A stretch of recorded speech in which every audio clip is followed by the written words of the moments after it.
Hi, I'm Mr. Smithenry, and I'm the first grade virtual teacher, and I'm recording this video from my classroom.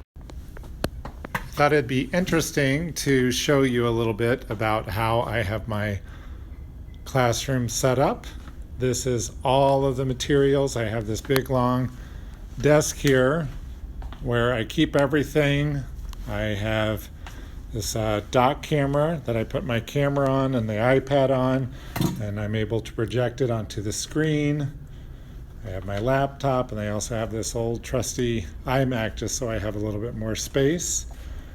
And this is where I'm working from. Hello, welcome to Open House of the school year 2020-21. I'm going to go through a slideshow presentation that includes information for you about the school year. I will not be reading everything.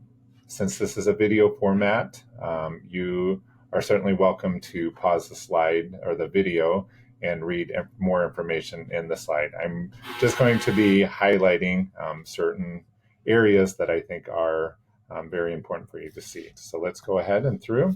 Two of the apps that your student will be using a lot are Clever and Otis. You'll first start with Clever to open it up to scan the code. This is a one sign-in application that allows students to access all of the apps that are available to them in the district. Once they have entered into their Clever account, they will look for the Otis application. And this is where they will find all of their Zoom links for their classes, for their special classes, for my class. And they will also be able to find all of their lessons from these classes each day. In the following clip, let's take a look at how this is done.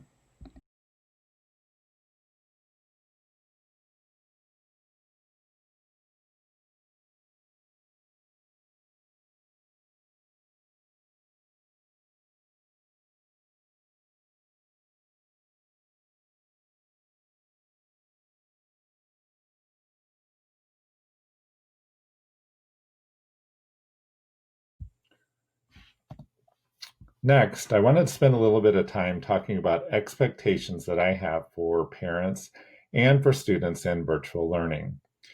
First of all, for parents, let's talk about how you can help your child in this virtual learning situation. The first thing I want to talk about is helping your child to be independent. Okay. If they were in the classroom, they would be learning how to be independent. You are there with them in the home, but try to help them to be independent. Help them to get themselves prepared for the class, get their materials ready, and have them be in charge of those things. Be a facilitator for your child. Try to help them when they don't know how to do something. For example, if they're encountering technical difficulties or they don't know how to do something, that's perfect. That's the time you should step in and help them to find something, but always with the perspective that you're trying to teach them to do it themselves, right? It is okay for them to not know the answer for something. That's okay. That tells me something. That tells me that that's an area for improvement, that they need some extra teaching for something. And also making mistakes are okay. I think a lot of times in the home, we don't want to see our students fail, but making mistakes are an important process of the learning process. Also, just on the last note, try to provide a quiet environment for your child when they're in class on the iPad. This helps all of us. A lot of times I like to do things where students are responding, and if there is background noise, it becomes impossible for us to do some of that type of learning. I'm interested in students hearing sounds and reproducing them. This is all part of them learning the language.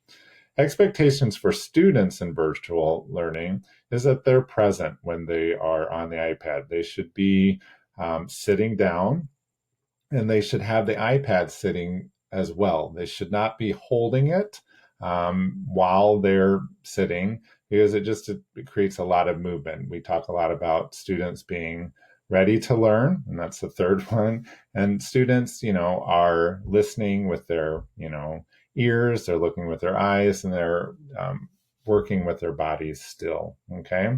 And also, I'd like for students to be respectful of the teacher and respectful for other students. Expectations for getting the work done that's being assigned in the asynchronous part of this virtual learning.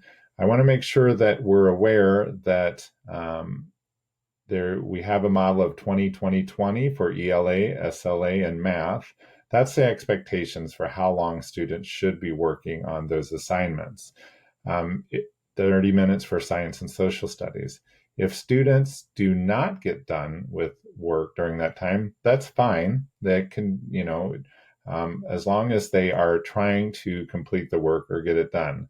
But I'm not interested in parents, doing the work for their child or giving the child the answers. Again, let's go back to the model of parents facilitating the learning. If your child does not know the answer, you can ask them questions to help them arrive at the answer without giving them the answers. All right. So I hope that this helps covering the expectations.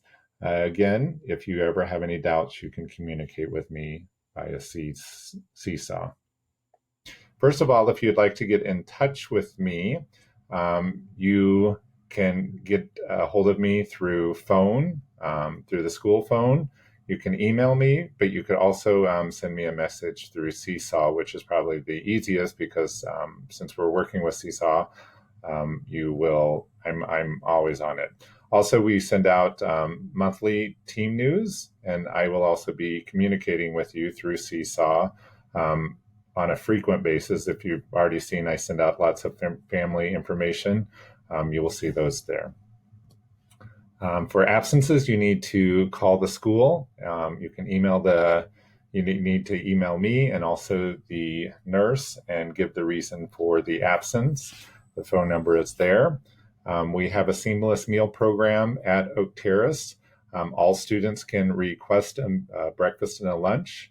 And families for virtual students, you can pick up those meals just by driving outside the cafeteria doors in the bus lane between the hours of 7 and 8 a.m. and 3:30 and 4:30 p.m. You do not need to request them. You just drive through. We are using, again, ReadyGen for our reading and writing for English and Spanish. There's information here about the program.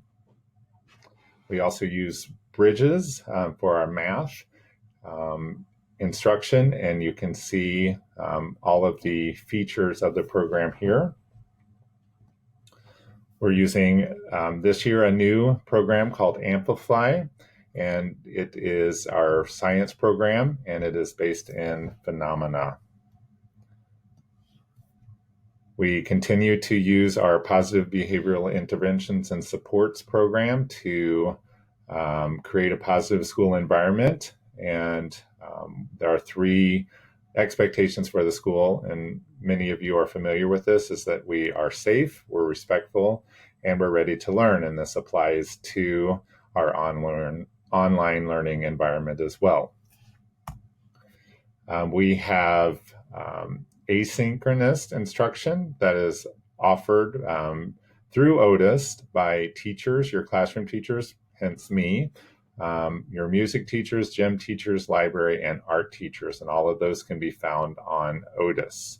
The Seesaw activities that I'm assigning, you will get the link through Otis, and it'll show up on Seesaw, is that we have 20 minutes for Spanish, 20 minutes for English, 20 minutes for math, and then 30 minutes for the science or the social studies.